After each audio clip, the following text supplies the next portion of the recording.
In our last episode, we started digging into the differences between pay-as-you-earn and the updated version of revised pay-as-you-earn that borrowers will have to choose between in July of 2023.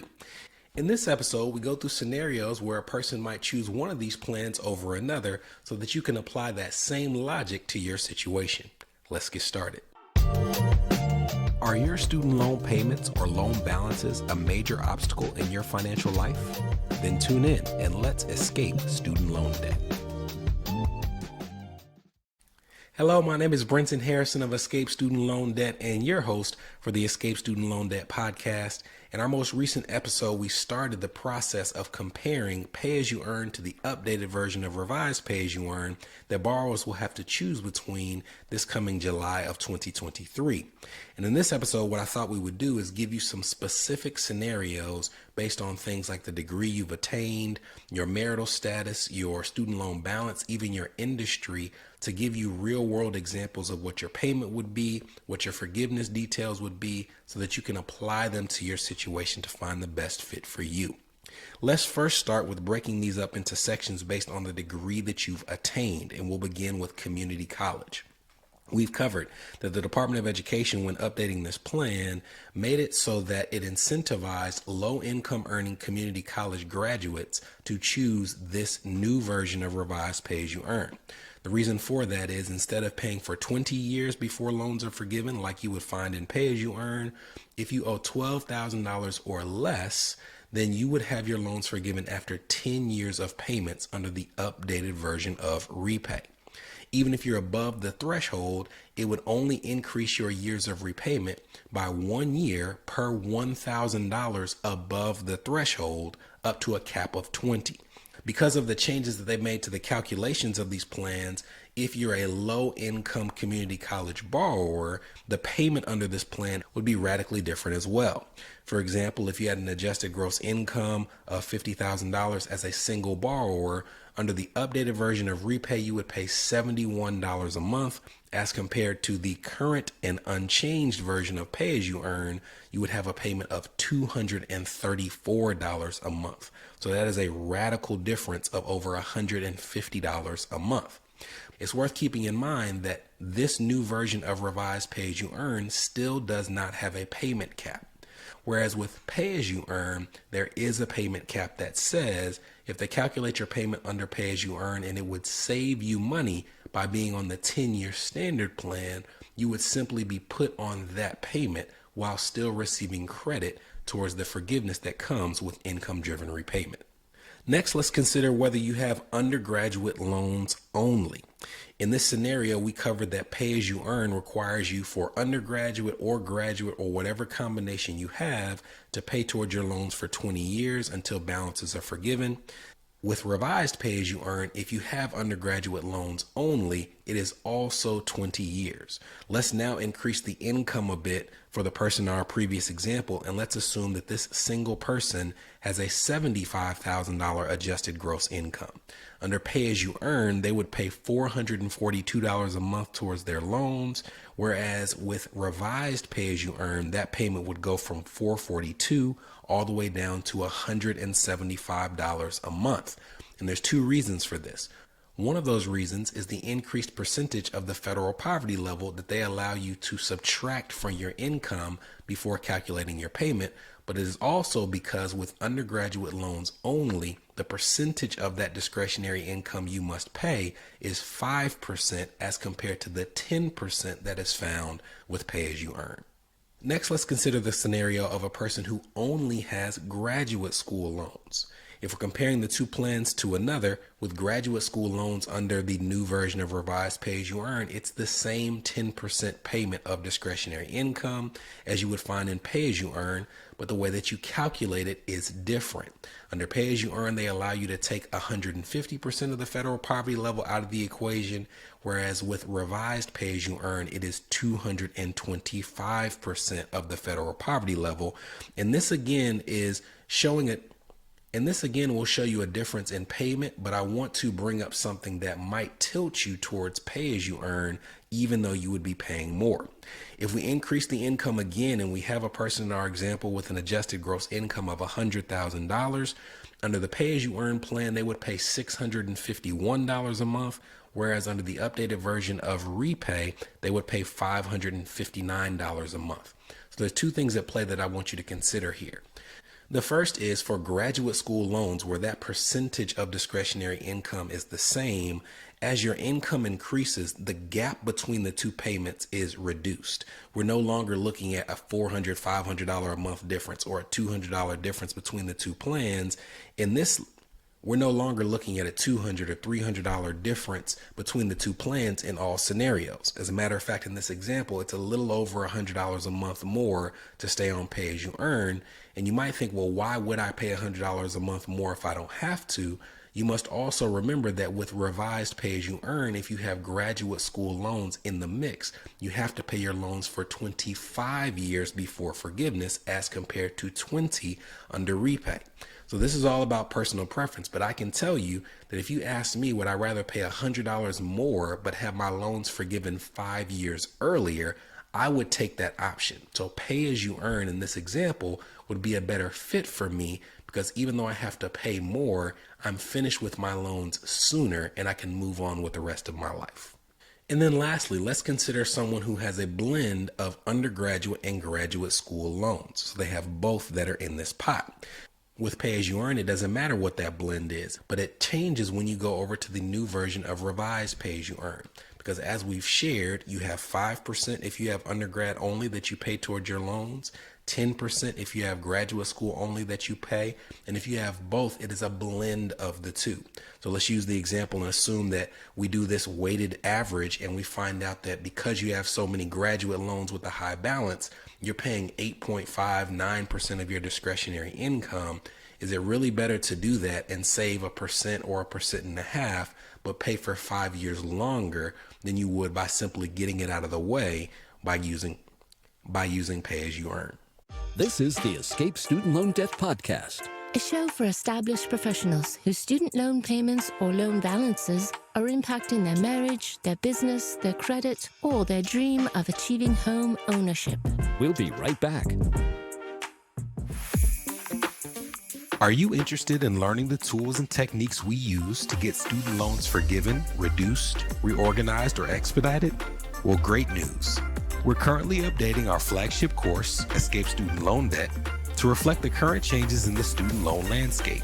To stay up to date on the launch of the course and opportunities to sit in on our live recording sessions, head to escapestudentloandebt.com and join our email list now. You're listening to the Escape Student Loan Debt Podcast. Subscribe now at escapestudentloandebt.com. Welcome back.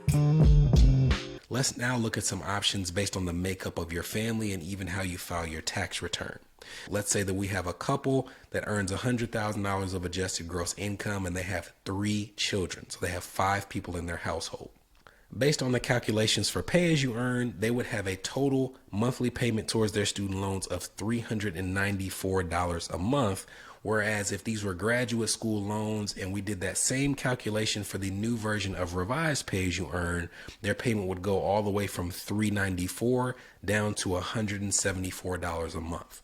So you have a couple with 3 kids that earns 6 figures as a household, but they're paying less than $200 a month on their student loans because of the benefit of being able to take that 225% away from their discretionary income. Now, if you both have student loans and you're trying to navigate income-driven repayment plans together, that may make perfect sense. But we covered that in not all marriages is that the case. There are cases where a partner may make a significant income but not have student loans, and their spouse may not want their salary driving up their household student loan payment. So they make a decision of whether they're going to file their taxes married filing jointly or married filing separately. Now, prior to these changes, if they file their taxes married filing separately, it could lead to more taxes, but pay as you earn would allow them to remove that other partner's income from the calculation. Whereas with the old version of Repay, it did not matter how you filed your taxes separately or jointly. The spouse's income had to be included no matter what. That has changed with these revisions, and they now have a married filing separately exclusion that's available to you under revised pay-as-you-earn, just like you find with pay-as-you-earn. The next area that we're going to touch on are people who have really high student loan balances on either plan. And the reason this is important is because of the changes to the interest subsidies that you find with pay-as-you-earn versus revised pay-as-you-earn. With pay-as-you-earn, the interest subsidy is 50% of the unpaid interest, but it only lasts for 3 years. Now, we're not going to go into the details of the previous version of revised pay-as-you-earn's subsidy, but in the new version, they cover 100% of all interest in all years. Now, this is very relevant for a person who might be trying to bide time on an income-driven repayment plan while they're earning a low income, and maybe eventually they plan to pay it off in full and make bigger payments, or even refinance it with a private lender and pay it down. Because if you have 100% interest subsidy, you know that your loan balance won't increase as compared to pay-as-you-earn, where it does have as compared to pay-as-you-earn, where after that 3rd year, there is no subsidy at all to limit the balance that's growing onto your loans. But it's also relevant for people who are seeking forgiveness if Congress does not decide to extend one of the major exclusions they've allowed for recent years. We've covered that until the year 2026, any remaining student loan balances that you have that are forgiven are not taxable to you in the year of forgiveness. But that's not how it usually works. In typical times, if you have a student loan balance forgiven under income-driven repayment plans, that balance is taxable to you in the year of forgiveness.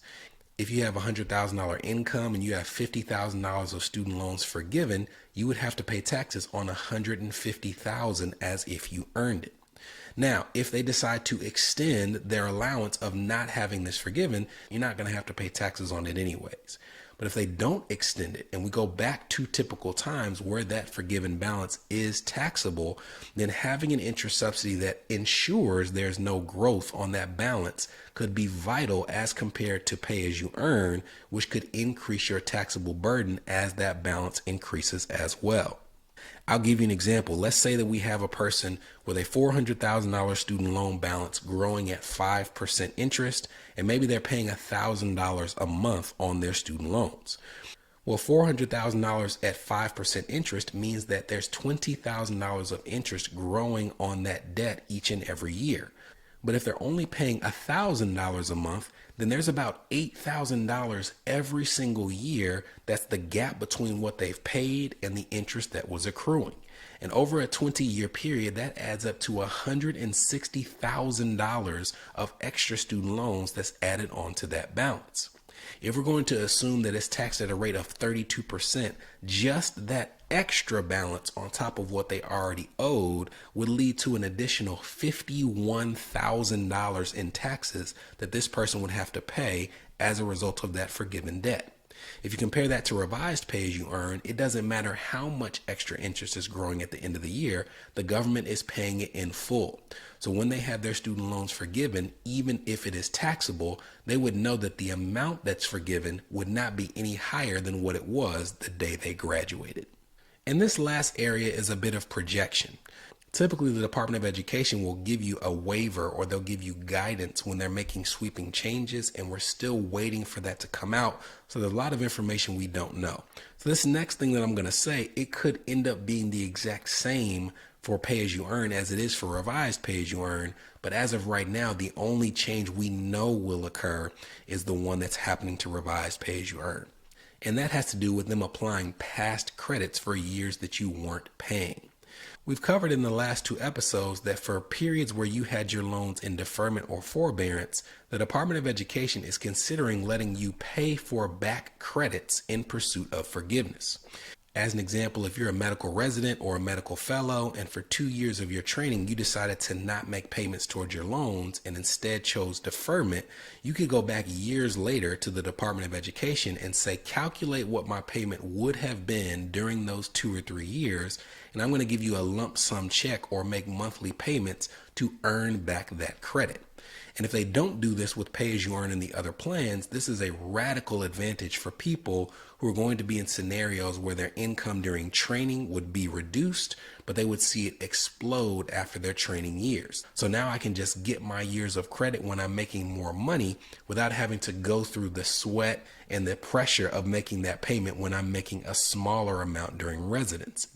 If they allow this for all the plans, hey, really cool feature that you'll be able to take advantage of. But if they do not, revised pay as you earn would be a really attractive option for people, specifically those in the medical profession who are pursuing public service loan forgiveness, because that 10 years will come a lot faster after training than they think, especially if they do a fellowship or if they're in surgical training. So the prospect of being able to make a lump sum payment when your income increases and have your student loans forgiven in a shorter order is one that they would consider when choosing between these two options. That's it. A lot of numbers, a lot of details, but this should give you at least a foundation for being able to get a scratch pad out and go through some scenarios to determine which of these plans might be correct for you. You still have a few months to make the decision, and we'll keep giving you everything you need to know in advance of that time as new information becomes available so that you are informed and you can act on that informed opinion when the time comes. From Escape Student Loan Debt, this was the Escape Student Loan Debt Podcast, a show for established professionals whose student loan payments or loan balances are impacting their marriage, their business, their credit, or their dream of achieving homeownership.